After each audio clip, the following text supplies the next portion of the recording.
Coming to you once again from the Illegal Shift Studio. It's another episode of the One More I'm Out of Here podcast. Hi, everyone. Great for you to be here and great for us to be here with you. I'm not sure I said that exactly the way I wanted to, but I was wondering exactly what you were trying to get out.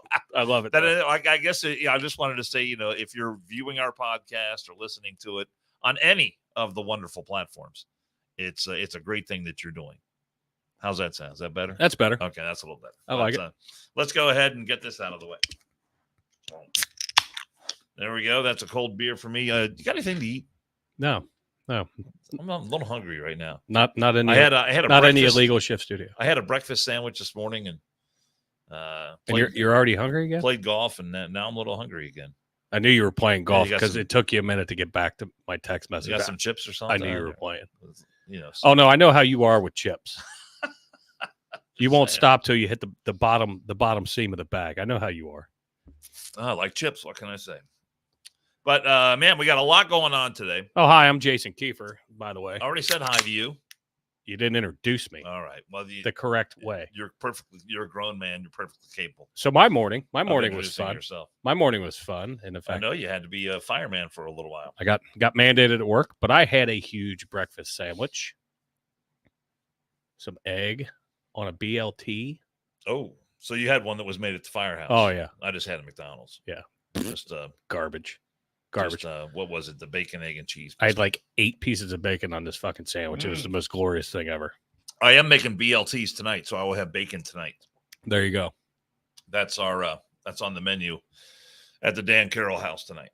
BLTs, baby. Well, let's be honest. It's the Paula Carroll household. She's working. She just allows you to be there. She's at her part-time employment job, and she'll be there till 8 tonight. So everything will be ready to roll by the time she gets home. Good man. So that's my big night tonight. Good man. I'll probably watch another episode of The Voice. No, that's not good. We do. We like to watch The Voice. I think I've talked about that before. Yeah. But those are one of the shows we like to watch. You shouldn't. Where do you want to start today? We did a thing, and this is one of those weeks where the videos just sort of jumped up and slapped me in the face. And it occurred to me as I sent them to you that we have 3 videos of some of the dumbest things we've ever seen. So my thought was that we would play these early on in the podcast, and then our viewers can look at them and then rank them. Which one's the dumbest? Okay. Out of all these dumbasses. I like that idea. All right. So you want to start with the first one? We have a guy on a ladder, a guy in a pickup truck, and a guy shooting a big gun. So we got 3 dumbasses here, and we'll let our viewers watch them for themselves, and then they can rank them. All right. Yeah. So how's that sound? So we'll play it. Then the audio listeners, if you're not watching, we will give the best description that we can, and then you can hit our Instagram, message us on Instagram. Yeah. And then if I can get these pulled up, I may make a poll on Instagram. But a poll, that would be cool. But we have people that just listen as well. So I just got to figure out which one is which. So video number 1, I'm thinking is going to be the guy we got. So we got a guy on a ladder, guy in a pickup truck, and guy with a gun. So do you want to go with the guy on the ladder? That was the first one. Yeah, we'll go with the first one. All right. So here comes the guy on the ladder doing a little home repair work. He's up there. He's got one of those what I call a multi-position ladder. Like a little giant. Yeah, I've got one. Do you have one? I do. So you get it to the position you want, and normally they're very safe, very sturdy. You got I like how they're nice and wide at the bottom there. Did you just throw up? I just had a little burp there. Not as dumb as what this guy. He decides, well, I need to make a little adjustment. So I'll just whoopsie. All right, so let it play. Look at the dog. I loot this house.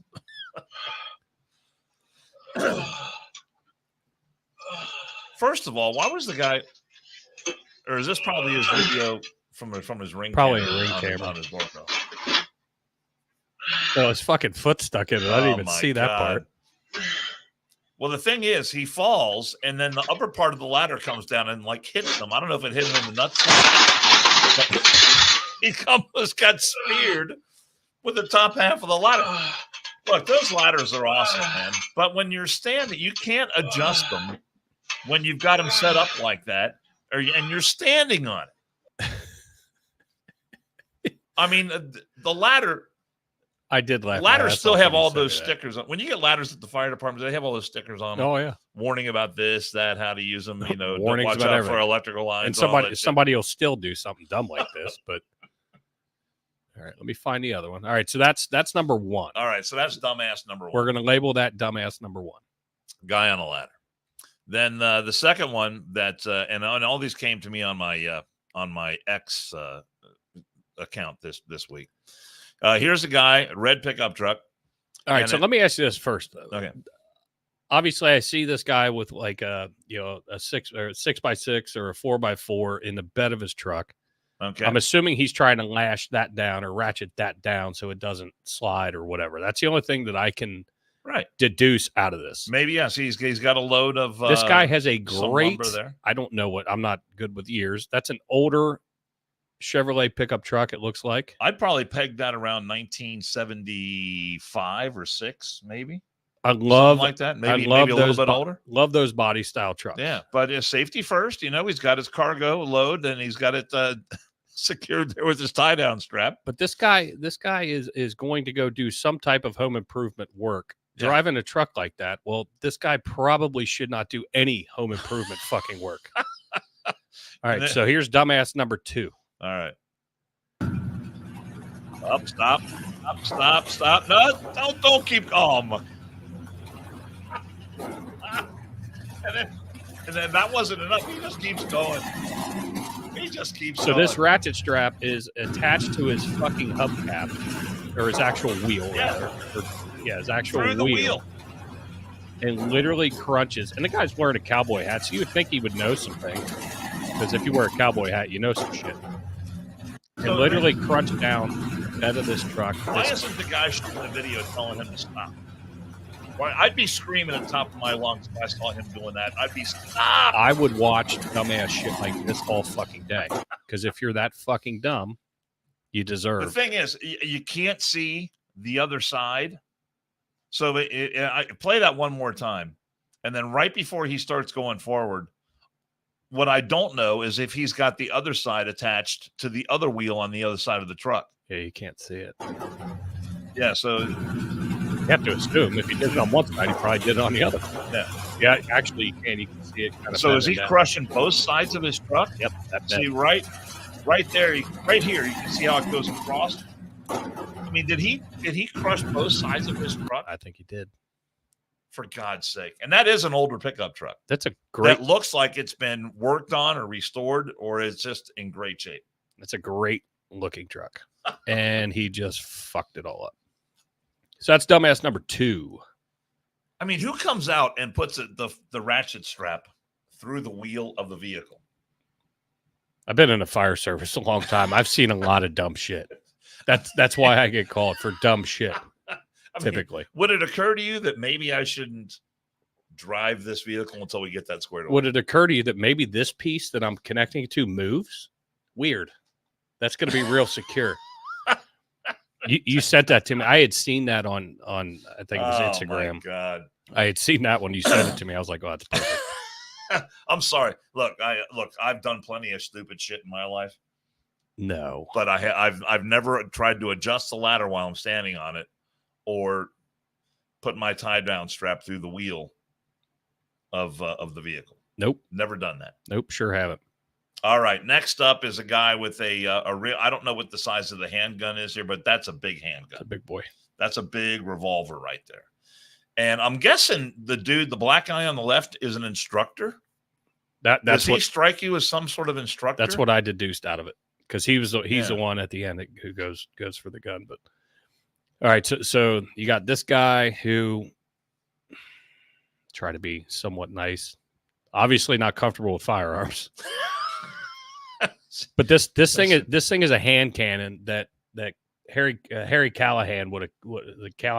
That looks like it's bigger than a 44 Magnum, I guess, or I don't know what size. It's fucking big. It's a revolver. It's a revolver with a real long barrel. And here we go. Dumbass number 3. It's in super slow-mo. But and whoopsie. Yeah.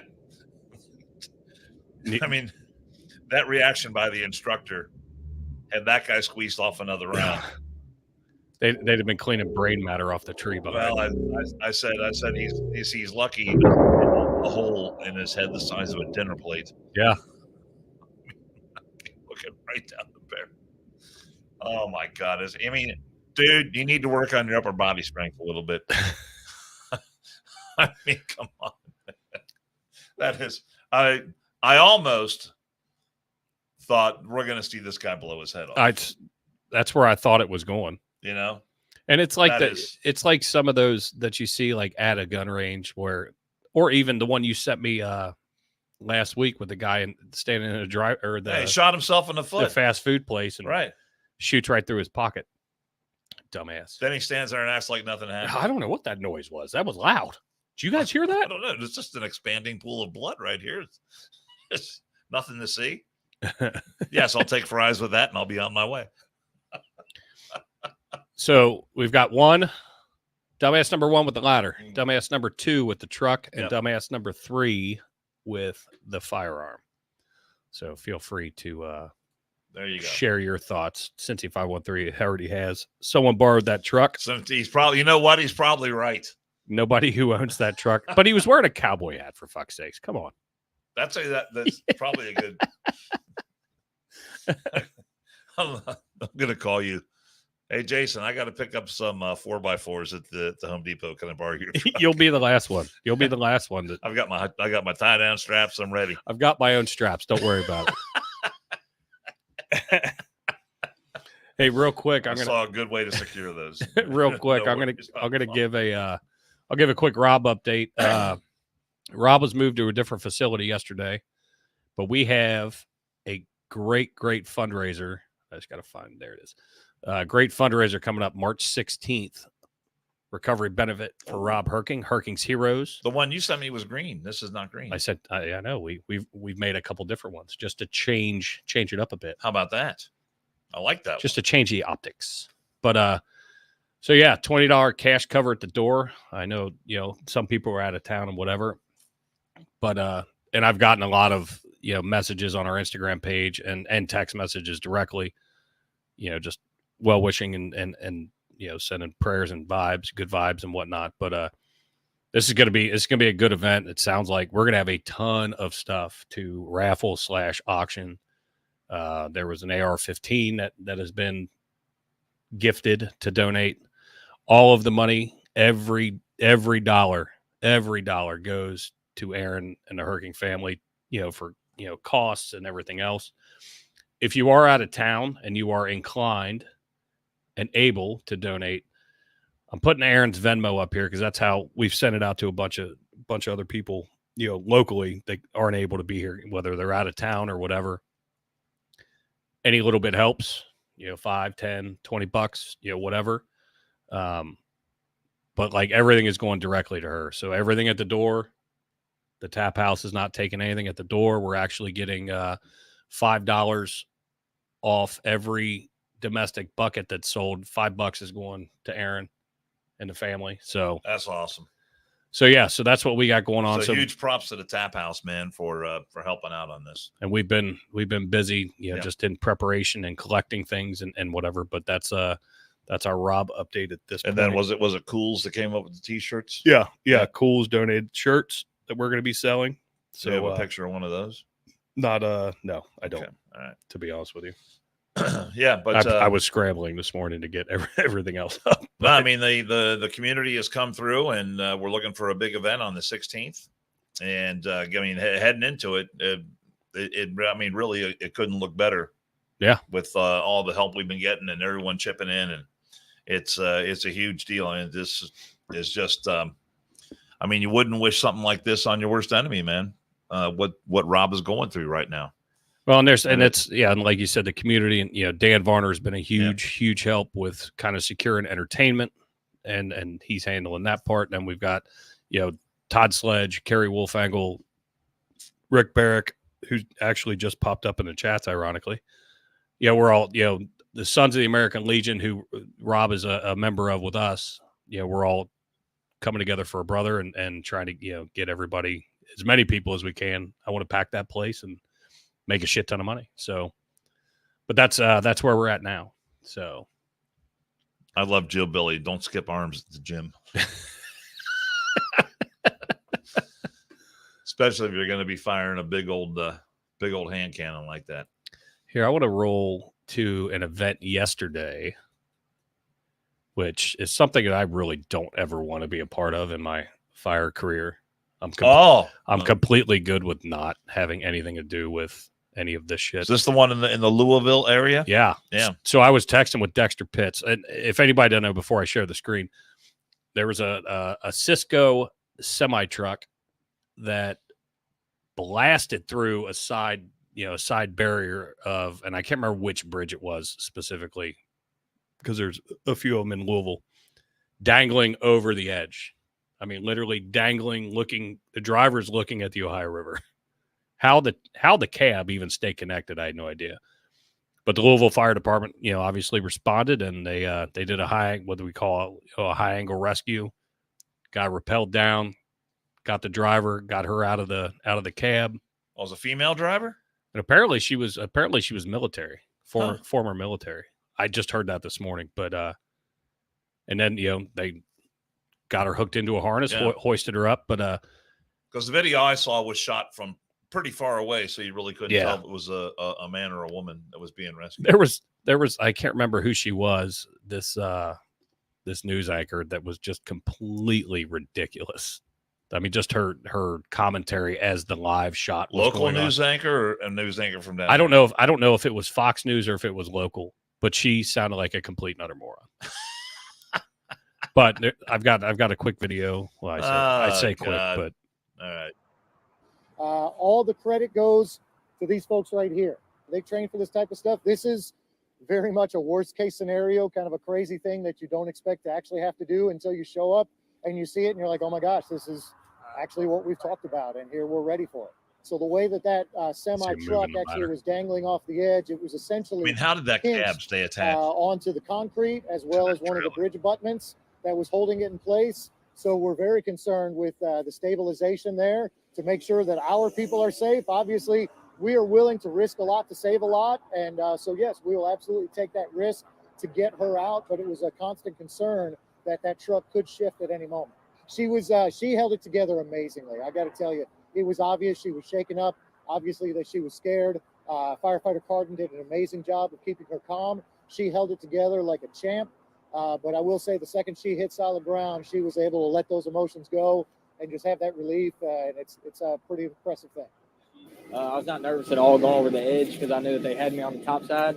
Once I reached her, she was super calm, collected, and helped me do what I needed to do to get her to safety, essentially. And it all worked out for the best, and we'll go back to quarters and get ready to do it again if we have to. She was thanking, thank God. That's what she kept saying, thank God. And I told her, I said, just take a deep breath, and then here's what I need you to do, because I needed her to assist in, moving certain ways to be able to get the harness on right. And once we did that, we got her free of the seatbelt, and she was on my system, so I knew that we were good from there. We just needed to bring her on up. I had to trust the guys at the top side, which we have awesome captains and firefighters and sergeants who were assisting the rescue.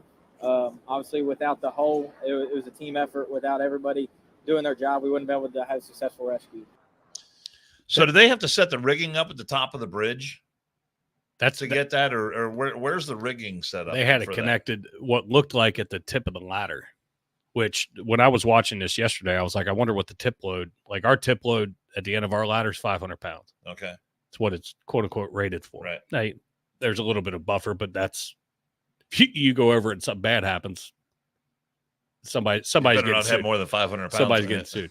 But it looked like they had it set up at the tip of the ladder. Yeah, because and that didn't show that little snippet didn't show, like, once they got them above that railing, they just started retracting the ladder to bring them to where then they could drop them down. But they were using a pulley system.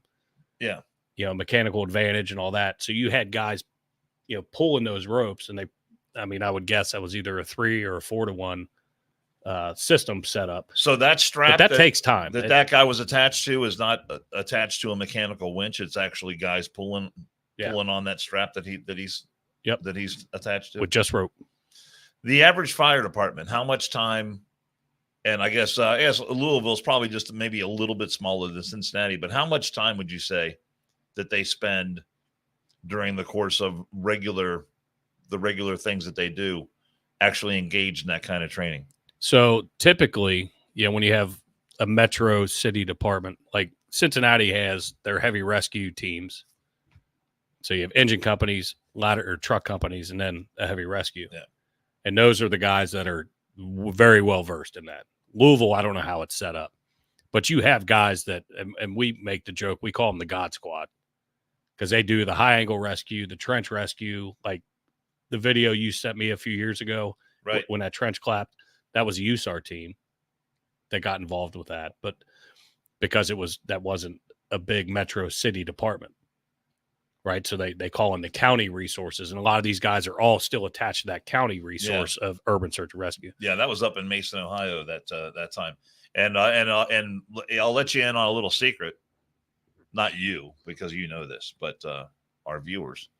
I wish you could leave a microphone alone. Between you and Rob both. I know. Well, I'm just moving it around. I know. I know exactly what you're doing. But the days I was in the helicopter in Chopper 9, whenever I would go to a rescue scene like the one I was on, and there was a couple other times I'd be on a fire scene or something like that, I would actually text I couldn't call in the helicopter. It's too loud, but I would text Jason, describe what I'm seeing, and just I just wanted, when I was reporting from the helicopter, I just wanted to make sure I was using the right words, the right vocabulary to accurately describe what was going on. And that was a great benefit to me to have you there. I actually called on Nobes one time to help me with something, because there was these big wreck on 75. There's all this shit spilled out all over the highway. And thank you. And then I texted him. I said, what do you call those things? And I described what they were. And he texted me back and said they're called totes. So yep. I was able to use that on. You had the right terminology. Acting as if I knew what I was talking about. It pays to know people occasionally. But I did know what I was talking about because I got it from the chief. So that was good. But yeah, I mean, that's the type of shit. I never really got involved in the we called it a basic emergency rescue technician class. It was just something that just didn't interest me. I know, and we train on some rope rescue, like low angle stuff, some very easy, mundane stuff that we can at least start getting set up before we have like extra help getting there. Guys that are more versed and, have the expertise. But, yeah, I saw that yesterday. I was like, holy shit. Like that's a run that I don't want to have any part of. I'm good. Why not? I mean, you're all over the media. I'm good with not being in the fucking media.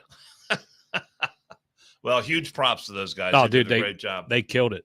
I would like to know, and I know Dexter knows some.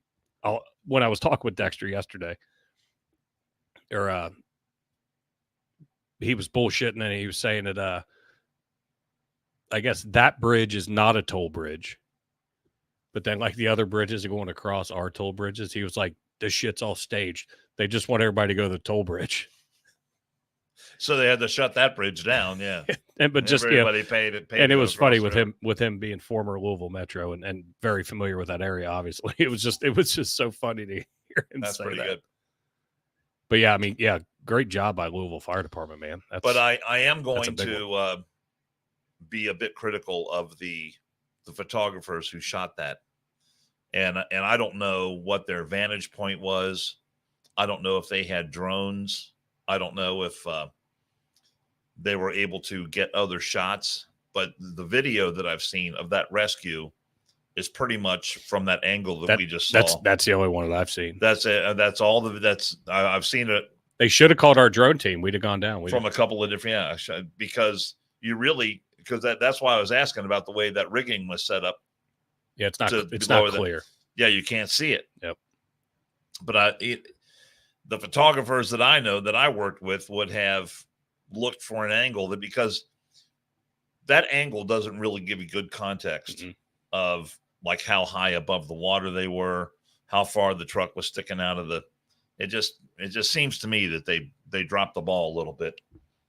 And if you're a photographer, leave it to the media. And you don't like my criticism, well, you can look at the video for yourself and you know exactly what I'm talking about.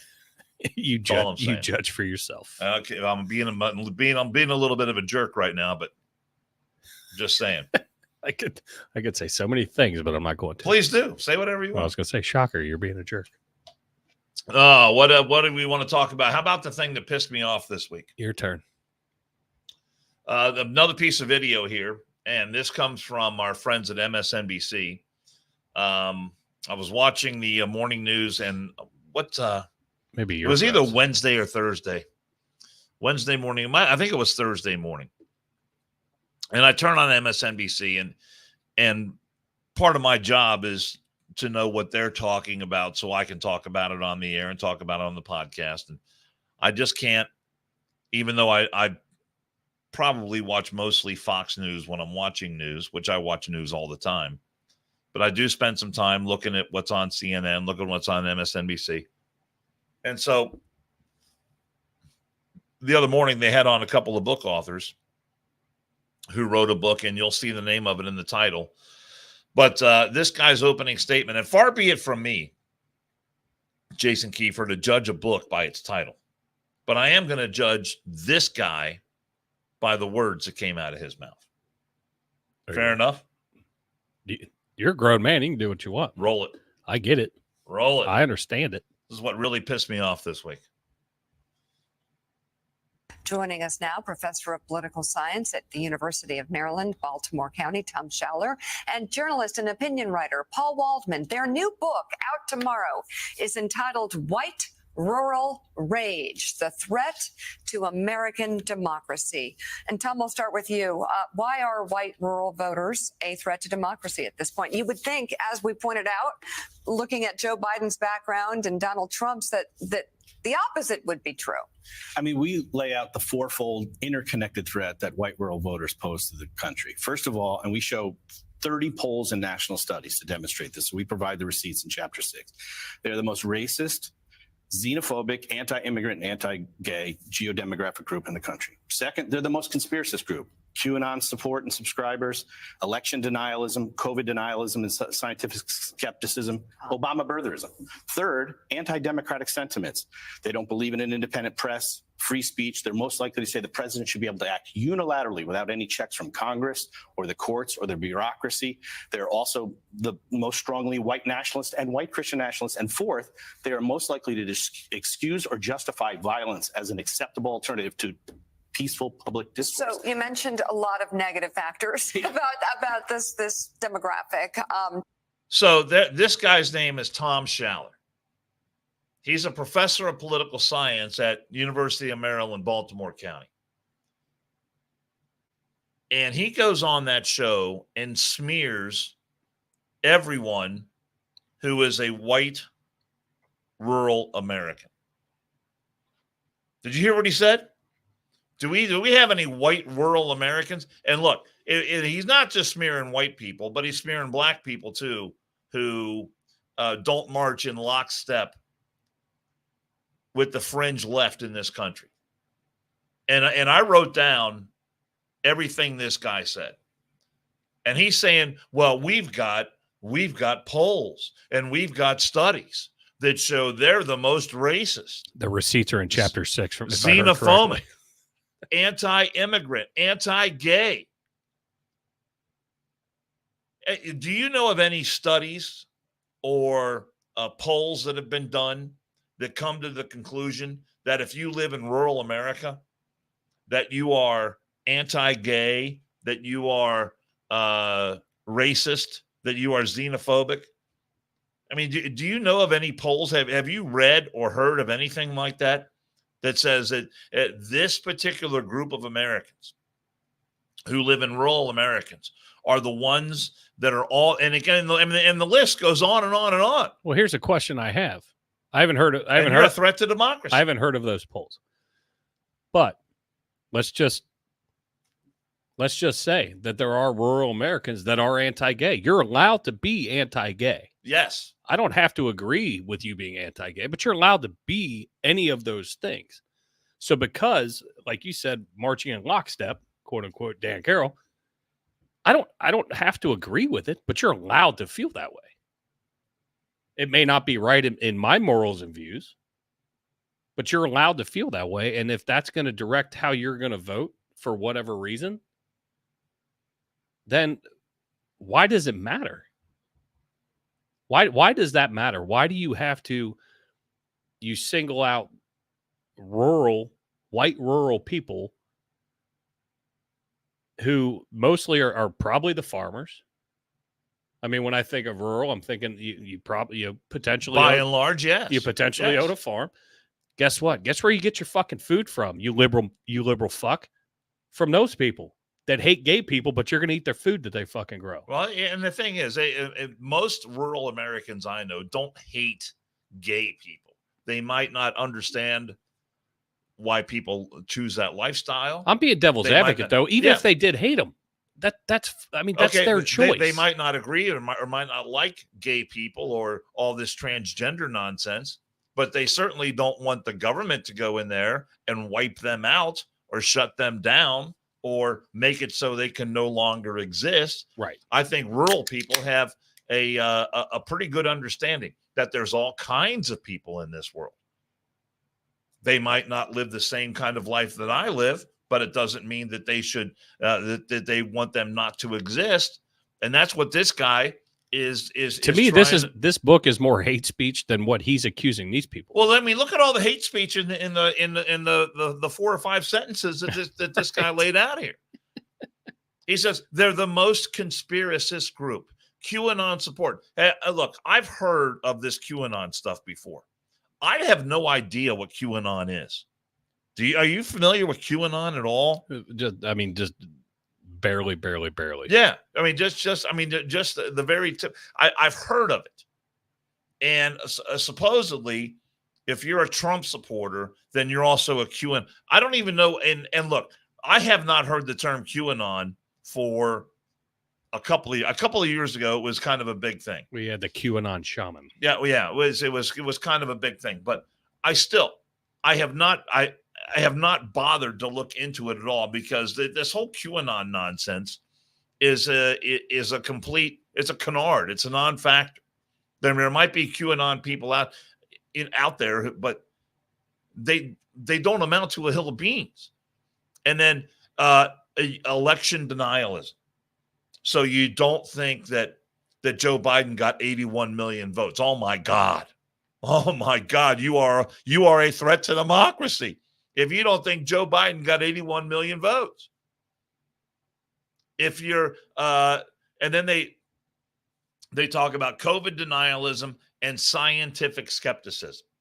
So if you're of the opinion that COVID was overblown, that it was nothing more than the flu, that our reaction to it was something that should not have gone down the way it was. If you're not a big fan of running to get your vaccine, I mean, I know you had the Wuhan yourself. Myself, I never did get the vaccine. But people like me and people who don't want to take the vaccine, but there's something wrong with us. Well, I saw some video. It's a perfect example, though. I'm sitting right next to you. We're friends. Yeah. I got the shot. I had my reasons for getting the shot. You did not. But I didn't look at you going, oh, you're trying to fucking kill me. Yeah. You're trying to kill me. Guess what? I don't give a shit. You do you. I'm doing me. And move on down the fucking road. And that's what everybody in this fucking country needs to do is mind your own goddamn business, vote the way you want to fucking vote, and shut your face hole. Right. But if you look at the underlying premise this here. This could be a second podcast where I'm going to get really pissed off. The underlying premise here is that Well, and it's only 2:15. they're not subservient to government. They're resistant to what the government tells them to do or what's best for them. That's how the country was fucking based. No shit. Wow, that's weird. That's an excellent point. We started out going, fuck you, we're not doing that. Yeah. But now And I'm not saying a revolution. People have their thoughts, but I'm not promoting that on the podcast. But stand up for what you fucking believe in. But that's what this guy is saying, is that we've got all this stuff and it's coming down from the government, and we're just supposed to sit there and accept it all. Oh, it's great because it comes from Washington, D.C. We're supposed, according to this guy, we're supposed to get up every morning and turn our eyes to Washington, D.C. to tell us how to live our lives, to tell us how to conduct our business, to tell us what kind of washing machine we should have, to tell us whether or not we can have gas appliances in the house. I mean, all that shit to tell us whether or not we need to go to the doctor and get a shot.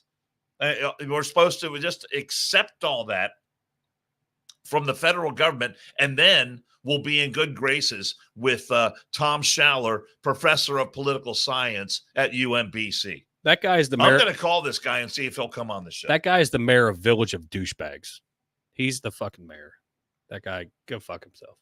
And I mean, it's, and then the part at the end. David J said, "Yeah, Dan, just follow orders." And then the part at the end. This is the really dangerous part, because this is a term that is starting to crop up more and more connected with the election, is white Christian nationalist. And that is, to my way of thinking, that is Tab-paid. A new term for Nazi, that you're a white Christian. And they're gonna wind up to my we're gonna get this one's gonna get, we're gonna be in fucking if YouTube jail. I'm right about this, they're gonna wind up melding these two terms together. So a white Christian nationalist is a Nazi, because apparently white Christian nationalists support Trump, and that of course is a bad thing. And if you support Trump, well, you're a Nazi. And if you're a Nazi, well, you're the same as a white Christian national. I mean, they haven't gone that far yet. And maybe I'm wrong about this. And if I'm wrong, I'll own it. But I'm saying that they're going to wind up melding these two terms together and equating white Christian nationalist, neo-Nazi, Trump supporter, all the same thing. Yeah. Is that unreasonable to see that that's coming down the pike? No, I don't think it's unreasonable at all. Unbelievable. And then he says, white, if you're watching our program right now, or you're listening, if you live in a rural area and you are white, they are saying that you are most likely to excuse or justify violence as an acceptable alternative to peaceful public discourse. I can go back to the summer of 2020 when we had all the every night I turned the TV on after George Floyd was killed. And that was a terrible thing. Probably should have never happened. The guy wound up dying from an overdose of fentanyl, and not the dude's knee on his neck. But there was every night riot after riot after riot after riot.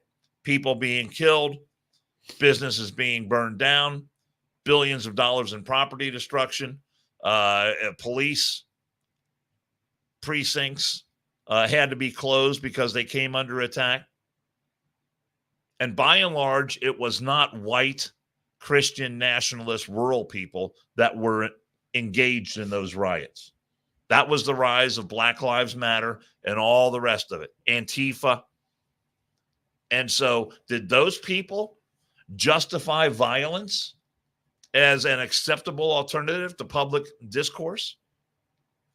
Did they justify? And did CNN and MSNBC and all the rest in the White House and the Vice President of the United States soft pedal all that and justify these violent outbursts as an alternative to public discourse? There wasn't right world Americans out there cheering these people on to burn more stuff down, to block highways, to loot stores and ruin businesses.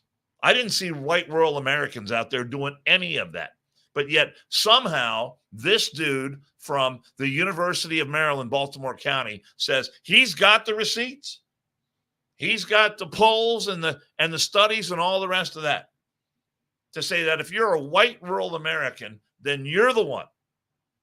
You are sitting there cheering on the destruction of America. You're a threat to democracy, and violence is just fine with you. Yeah. I mean, preach it, brother. I feel like I'm really pissed off about this. It's Saturday. It's not even Sunday, and I feel like I'm in church. I you like know, it. And Mika Brzezinski, well, you said a lot there. And she got a little chuckle out of it. Oh, and all you said a lot. Oh, she's for God's sake, she's a fucking moron anyway. But I mean, we have heard so much about hate speech. We have been lectured to by the liberal elitists for years now about hate speech, smearing people, the improper way that you lump in one minority group with another. But look at what this guy said right here. And I've got it written down right here. Racist, xenophobic, anti-gay, COVID denialism, election denialism. You are white nationalist, white Christian nationalist, like to excuse violence. I mean, what? This is smeared an entire cross-section of the United States population in a few sentences, and this guy is welcome as a guest and a analyst, and welcome to discuss and promote his book on MSNBC. Well, I mean, it's a perfect way to pull votes away from the guy you want in. That is a perfect way to do that. What a dick! The guy's a dick. And look at what the left is doing. They're doing the exact same thing. You know, they're sitting there smearing when there is no, there hasn't been a conviction on Trump yet with all of this shit going on. They're trying to keep him, they're trying to fuck up Super Tuesday and everything else. They're doing the same thing, just in a different manner, which kind of leads into, and we can talk more, but it's going to lead right into that other video that I found which I just think is hilarious when fucking Sideshow Bob gets fucking sideways. And I was hoping it was Peter Ducey that was doing it, but it wasn't. But this shit makes me giggle. Well, I think this is the gal from Fox News. I know, but I like Peter Ducey better. With support. Shaming people for not acting. He's also not acting. I'm so sorry. That is so false. He has taken action. He has taken action. Republicans rejected it because of the last president. That is not what is going on here. It isn't. I mean, they told on themselves. Republicans told on themselves and said that the former president told them to not move forward with the bipartisan border patrol deal. So they told on themselves. Executive action you can take. We're saying that the best way to move forward is legislation. So what's the problem? What's the problem? Is it politics or is it the American people? Right there. That's for them. That statement right there, though. Is it politics or is it the American people? And to me, the way I took that was she's saying the American people are fucking stupid. That's the way I took that, just in that little quick snippet. But watching that interview and her getting pissed off, I think she's finally getting tired of having to cover for his ass. That finally she's starting to hit her breaking point. If I was her, I'd be tired of it. Yeah, I'd have been tired about it fucking a year and a half ago. But watching her get fucking upset, and that's not what happened. Well, you're proving your actions, your administration's actions are proving that that's what's happened. So it's like, tell me I'm wrong. I think that was Jackie Heinrich of Fox News. I mean, I like her too, but I like how Ducey Ducey's knows exactly just how to just hit her right under the fingernails with a bamboo shoot to where she's like, God damn it. I love it. I think that this is the attempt by the Democrat Party to turn this whole thing around about the border and try and make it work for Joe Biden and the Democrats. And so they had this ridiculous bill this bipartisan piece of legislation that came out of the Senate that, according to Karine Jean-Pierre and Joe Biden, and I don't know why Langford of Oklahoma got involved in this, but according to these people, oh well, this is action on the border. This legislation is going to solve our problems at the border. Well, it was going to do no such thing. Right. After the text of the legislation came out, I had Tom Homan on my show. And you've probably seen Tom Homan before on Fox News. And Tom Homan was the acting ICE director under Trump when Trump was in office. And we talked about this bill. And this bill was going to allow 5,000 illegals a day to cross the border. There was a time when John Jay, who was the Homeland Security Director under Obama, said 1,000 a day is unmanageable, unworkable. This bill was going to allow 5,000 a day to cross in. This bill would ensure that the border never closes. This bill that Karine Jean-Pierre is talking about was going to guarantee that those who are seeking asylum were guaranteed to be able to lawyer up at taxpayer expense. This bill was just a complete piece of crap. And thank God that it never did see the light of day. There is a bill, however, that has been already passed by the House. It's called H.R. 2. And this is an immigration bill that has real teeth, that has measures in it to have the ability to shut the border down, to redirect a lot of these and deals with a lot of the immigration rules that a lot of the illegals are coming in to this country. And with all the loopholes that are in existence now and all the loopholes that were in the other bill, they're able to exploit those and get into the country and run around and kill people like Riley Lakin. So for Karine Jean-Pierre to sit there and they think they're getting political mileage out of this by saying that the Republicans failed to act. And of course, the news media is all in with them. When you hear them report on this, well, this bill had all the things that Republicans wanted, and they said no because Donald Trump told them not to. The last I checked, David J. said 100% take a drink. Oh, okay. The last I checked, Donald Trump's not the president. He doesn't have power over anyone in the Senate or the Congress. Put his opinion out there about whether or not he thinks legislation is good or bad. And that's what he did. So for her to sit there and say that, well, they didn't pass it because of Donald Trump. Well, Donald Trump isn't president. Joe Biden is president. And so what we're supposed to believe that every Republican in the Senate and the House is bowing down to the words of Donald Trump? I don't see that. Do you? No, I don't.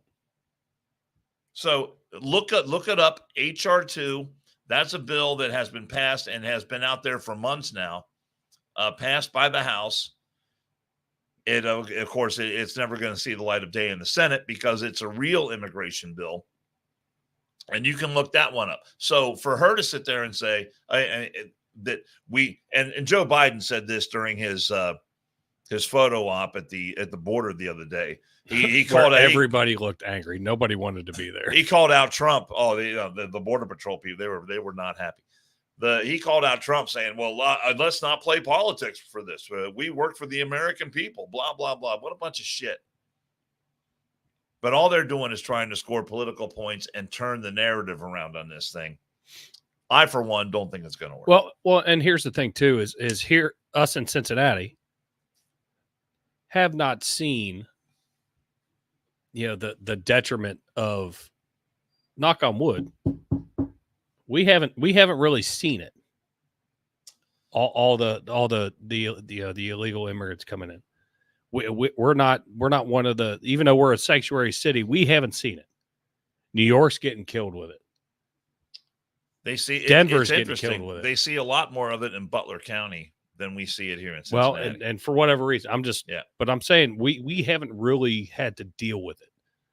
Talking with a friend of the show's sister who was in town, who lives in Boulder,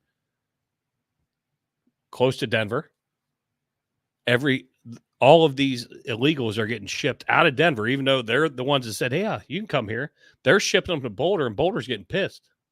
They're like, "No, we don't want this bullshit."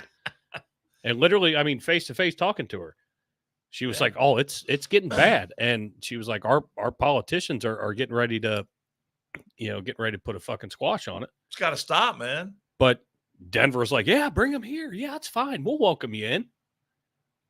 Well, then they're getting overrun. Their school system is fucked because of it, and they're pushing them out to fucking Boulder.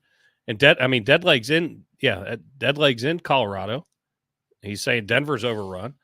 They're pushing them out, even though they wanted to be, on this cutting edge of, oh yeah, we'll be a sanctuary city. And when our mayor said that we were going to be a sanctuary city, everybody lost their fucking mind. But we are fortunate enough currently, right now, as it sits on March 2nd, not having to deal with it a ton in our locale where we're at. Yeah, you're right about that. We haven't had a ton of incidents here. We had some isolated incidents here with the illegals causing problems. We've got enough douchebags anyway, but we don't need any more. But Richard Jones, who is the sheriff in Butler County, which is the county, just one county north of where we sit right now, that guy's been to the border dozens of times. He has seen in Butler County, I think they've got, 5, 6, 7 people a day overdosing and dying on fentanyl. And so they've had the heroin problems, the fentanyl problems, the crack cocaine problems. And for some reason, a lot of the illegals bypass Cincinnati and get injected right into Butler County. And so they've got all the shit going on. But did you see his press conference probably 2 weeks ago when he went to DC with it was the sheriff, like some conference for all the sheriffs.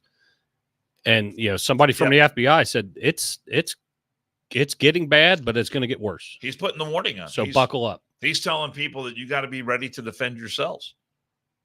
Yeah. I mean, he has put that warning out that says it's no joke. I actually had him on the radio after that happened. So, and he's getting some national attention now because he has been so out front about it and so loud about it. But he was ahead of it before this was as big an issue as it is now. Yeah, he's been on. Richard Jones has been on it for a long time. He's great sheriff. Shout out to Richard K. Jones. Richard Jones. You want to get to this day in history? Do you got it dialed up there? I do. All right. Oh, from the Associated Press, no doubt. I found. I don't know where Rob was getting his, but I found this is just very easy to scroll through. I think he had multiple sources. This is very easy to scroll through. On March 2nd, 1962, Wilt Chamberlain scored 100 points for the Philadelphia Warriors in a game against the New York Knicks, an NBA record that still stands. Philadelphia won 169-147. He let the other guys on the team score 69 points. That's very nice of him. That's how many women he banged that night, too. It was 100. Is he still alive? I'm not sure. I don't know if he is. I can't remember. Yeah, when did that book come out where he talked about all the? I don't know. All the sexual escapades. I don't know. What a life! I don't have a good answer for you. Well, I don't know. I don't know about that. 1861. Did he wind up with some STDs? Did he have that issue? I didn't check his my chart, my man. All right. Nor do I want to. I'm just saying. I would have to guess what the amount of women he said he had been with. I'm sure there was probably one or two floating in there. 1861, the state of Texas, having seceded visits to the doctor.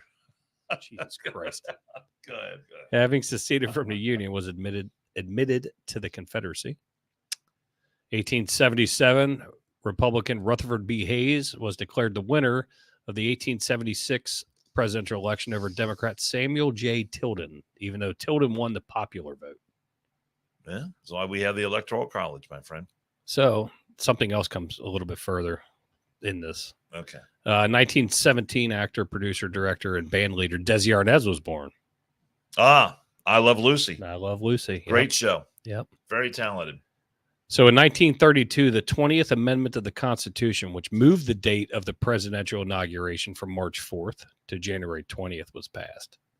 So if you go back with where Rutherford B. Hayes, was it him? I got like 18 different things going on here.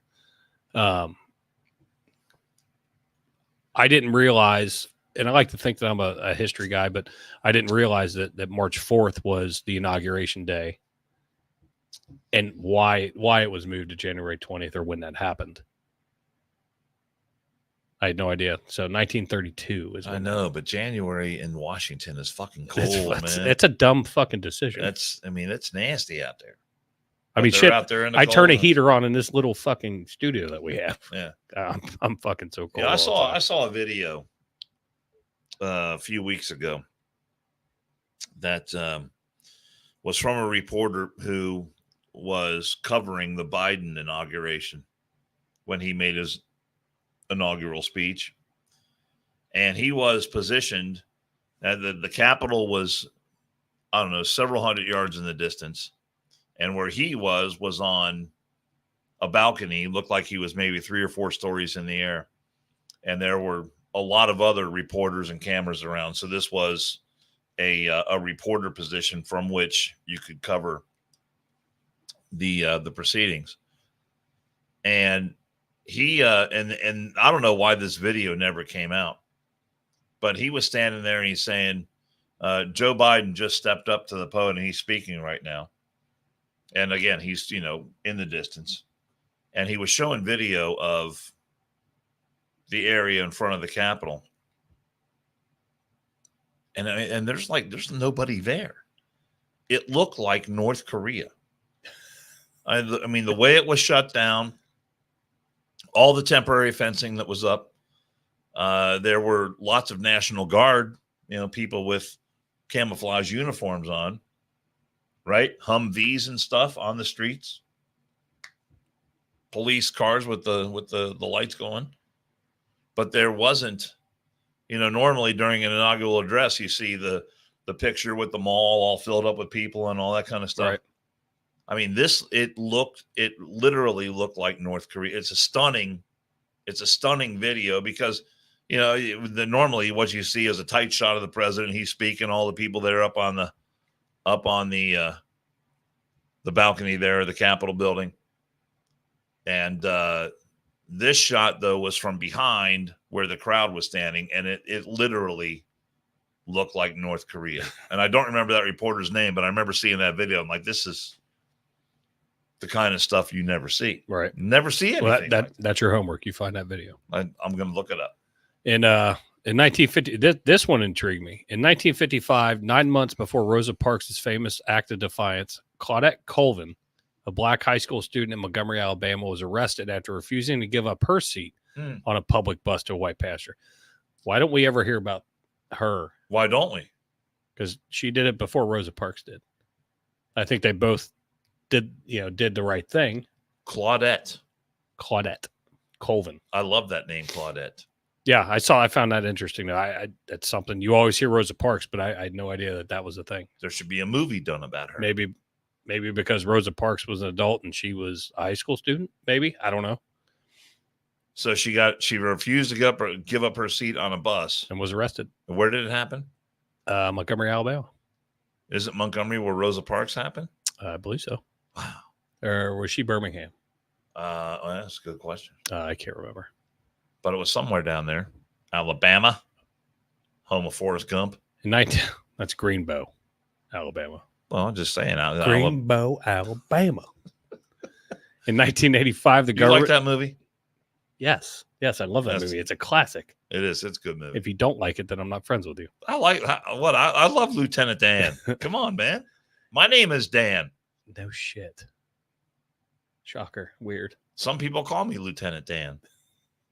Although it's only after a men's night when you can barely walk. I'm a far cry from Gary Sinise, but it's only when you can barely walk. Is that all you got? I can do that. Are you trying to get an acting gig? I would love to have an you acting gig. redid the Alien with Bill Paxton. Now you're doing Gary Sinise. I'm just saying. Somebody give him a movie deal. I'm just saying. I got chops. I got chops, people. I don't think Come you on. do. I don't think you do. I got chops. Let's see. 1985, the government approved screening tests for AIDS that detected antibodies to the virus, allowing possibly contaminated blood to be excluded from the blood supply. That's a good idea. Let's see. Ooh, 1995. The internet search engine Yahoo was incorporated in 1995. I remember the first commercials that Yahoo came out with, and I never understood. There was like one where these people are in an Airstream trailer, look like they were out in the middle of the desert, and it's like a meteor comes down and like hits their trailer or something, and there was guys like Yahoo, and I'm like, what the hell is Yahoo? I'm trying to figure out what you're talking about right now. I'm just saying it was a commercial that didn't make any sense. I have something as soon as we get done with this one. We had Billy Graham's funeral in 2018. Should have bought some stock. That was invitation only. And then I'm more interested in this. 2021, Bunny Wailer, the last surviving founder of the legendary reggae group, the Wailers, died. The Wailers. At the age of 73 in Jamaica. So that'd be Bob Marley and the Wailers. And that's what we got. The Bob Marley movie is out right now. I know. I want to go see it. Is it in theaters or can you watch it on the Netflix? I believe it's in theaters. In the theaters? Not the Netflix. It's called Netflix. I did see a video that I meant to email to myself, and I did not, and I kicked myself in the ass. It was a long video. I wasn't going to play it. But for our field trip next month that we're attempting to make. Eclipse, baby. The eclipse is coming. So there was a video of, I think it was in Nebraska, the totality. And it was cool as shit. It was badass. This guy's kind of narrating it, whatever, but a 360-degree sunrise, like sun all the way around. Oh, dude, it was so cool. So you want to recreate that? I'm hoping that we can. Well, I want to see that video. I'll find it. All right, that'll be good. I'm hoping that we can. But yeah, we're planning a field trip like 3 hours north of here on April 8th. Is it really 3 hours, you think? Roughly. Huh? Yep. Sure is. Motorcycle trip, baby. Well, see, he comes up with all these ideas on the bike, but doesn't realize how all of this shit has to fucking get there. Well, I got saddlebags. I can put some gear on my bike. Okay, it's exactly what I want to do. I want to put a fucking expensive camera in a fucking saddlebag where it gets fucking rattled around and shit. That's exactly what I want to do. Well, you can put some bubble wrap on it. This is the tech part that you just don't get or understand. But we will be up there regardless, whether we're audio or whether we can make a video. We will figure it out. You had homework to do to figure out Wi-Fi situation up there. Oh, you didn't call? I thought you found their number. I thought you. I gave it to you. All right. Okay. All right. I'll do it. I'll do it this week. This was your idea. I'll do it. Do you want to talk about the snow Armageddon before we go? Yeah, real quick. I mean, just thoughts and prayers to our people in California with fucking a shit ton of snow. Fuck, you know what? I don't give a shit about California. Well, we have. I used to live in. We California. have listeners in California, so you need to give a shit. Do you know I used to live there? I said thoughts and prayers to the people, not the fucking state. People, all right. You got to listen. I know, but stop electing people like Gavin Newsom, would you please? 10+ feet of snow. 10 feet. And they've had a gust on record at 190-mile-an-hour wind gust with this fucking snow. 10 feet? 10 feet. Where? Lake Tahoe. Lake Tahoe. Okay. I've never been at Lake Tahoe. I did learn to ski when I was in Big Bear, though. Expected to reach over 10 to 12 feet in the higher elevations and 2 to 5 feet as low as 6,000. But still, regardless, a terrible storm going through there, a shit ton of snow. And that's some shit right there. That is some shit. I'd be in, though. I'd be in. 10 feet? Because if it's going to be cold, I want snow. None of this just dreary, just cold shit. If it's going to be cold, give me snow. Give me snow, yeah. I want to use the 4-wheel drive in my new truck. See the fog this morning? No, I was sleeping. It was foggy as shit. I was night. It was very foggy. I said, if I'm getting mandated, I'm sleeping until 8:30. Don't wake me up. What do you have? What if you have to do rescue a Well, if truck? What if you have to rescue a truck Well, driver? if I have to make a dangling over run, I bridge? get up and make the fucking All right. run. But if we're not doing anything, then leave me the fuck alone till I can go home. All right. So we had our parade of dumbasses earlier on in the podcast here. Have we decided which one is the dumbest of all? No, nobody said anything. Nobody cared. Who you giving it to? The guy on the ladder, or the guy on the truck? I'm giving or it the guy to. shooting the I'm gun? giving it to the latter. I'm giving it to the latter guy. And your reasoning is? You're on the ladder and you're trying to fucking adjust it, knowing that piece slides out, and that's not. I don't understand with the tension and the torque on it, how he was even able to fucking slide it up. That's why he's more of a dumbass. Now the guy with the gun, that's natural selection, is what I call that. Maybe the guy with the ladder didn't know how the ladder actually operated, which is. But he was able to get it because, those ladders they're folded up. So he was able to unfold it, extend it. I get it. Get it up to where it needed to be. I get that. You asked my opinion. I just gave you my I opinion. know. You going to do an ad read real quick or what? Don't you want to hear who my dumbest is? Yeah. But I'm saying don't forget our fucking sponsors I know. either. Well, I got to click on something down here. Because you keep on the talking. You computer. go talking, and then there's been a couple where we missed, and I feel bad for it. But who is your dumbass? Well, it's a podcast. We're supposed to talk. I know. We're also on a time frame. I guess I can cut a little slack to the guy with the gun because you said he didn't look real comfortable with it. He had no idea how much kickback he was going to get with that, so he was not prepared. I put more dumbass on I put that on the instructor because he should have prepared Jinx, him you owe me for. a Coke. He should have prepared him for how much kickback that giant That's fucking revolver was going to have. Fucking hand cannon. How big was that? Was like the biggest revolver I've ever seen. I would like to know what That thing is what caliber giant. that was. And then him like grabbing it out of the guy's hand afterwards. So that was a little dollar short in the daily right there. Could have been. We were this. After he would have blown his fucking head off. We were about 1/8 of an inch from that being a bad thing. Well, we probably wouldn't have shown it then. The guy in the truck, if 513 changed my opinion on that because he said the dude probably borrowed it from his buddy. Yeah, that's fair. And how do you get back to your friend's house and explain that? I don't. I set it on fire and say it got stolen. So I'll go with the guy on the ladder as the dumbest one of all. All right. How about a little Ohio Valley Productions, which has been a great sponsor of this podcast, really almost from day one. And if you've got a party going on, then you need to go to OhioValleyProductions.com. Very easy to remember. Your one-stop shop for if you got something happening. Look, we're getting close to springtime now. Summer will be here before you know it. You're going to have an outdoor party in your backyard, a corporate event going on. Call Ohio Valley Productions because you can get karaoke. You can do the trivia. You can have all kinds of fun stuff. You can even book Dan Varner. And Dan Varner coming to your event is a pretty big deal. I've heard better, but that's fine. Wow. Because I know he's going to be like, you dick. So if you want to have an event that is going to be the one to remember, all you got to do is go. You see it right there on your screen, OhioValley.com, and you can make it happen. Drop an email to Dan at Ohio Valley, and just go to the website, OhioValleyProductions.com, and rock on and have a great time. And again, thanks for their great sponsorship of the One More I'm Out Here podcast. Yes, sir. And Dan helping with the. I'm going to make you do an engraved.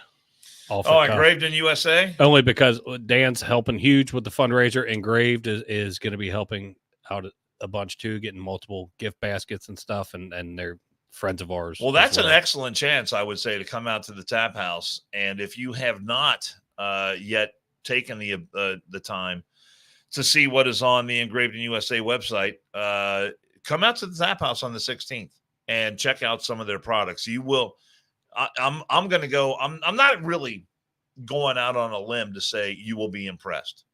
You will be blown away. I am on solid, firm footing saying that because that is the reaction of everyone that we come across when we present them with an Engraved in USA product. Every single time. Yep. Yes, sir. And so come out and see it for yourself, and it'll be life-changing. Engraved in USA, such great people, such great friends of the podcast. We appreciate everything that they have done for us. And again, coming through again when our buddy Rob needs it the most. And I don't want to sound ungrateful by saying that we would expect nothing less, but it's just the way, it's just the kind of people they are. Not just with us, but with everyone they do business with. They really. I'll get to see him Tuesday late morning. Yeah. So Engraved in USA, and also you can find stuff with our logo on it. One More and I'm Out of Here podcast through the websites, and you can go check all that out for yourself. But it's great stuff. Yeah. So we got a couple more before Rob's event. So we're gonna. When is the next one, by the way? Tuesday. Actually, it's Tuesday afternoon. I will be here later in the afternoon. I will be here. But yeah, so we'll be back Tuesday. But appreciate you guys tuning in and the Discord going on in the comments. I like it. It's good debate, and tell us what you want to hear. If you don't like what we're bringing to you, shoot us a message and let us know. But if you don't like what we're bringing to you, then go find another podcast. There's plenty of them out there. Well, we're gonna continue on with our Saturday afternoon. But you guys have a great day, safe weekend, and we will see you Tuesday. Thanks. See you next week.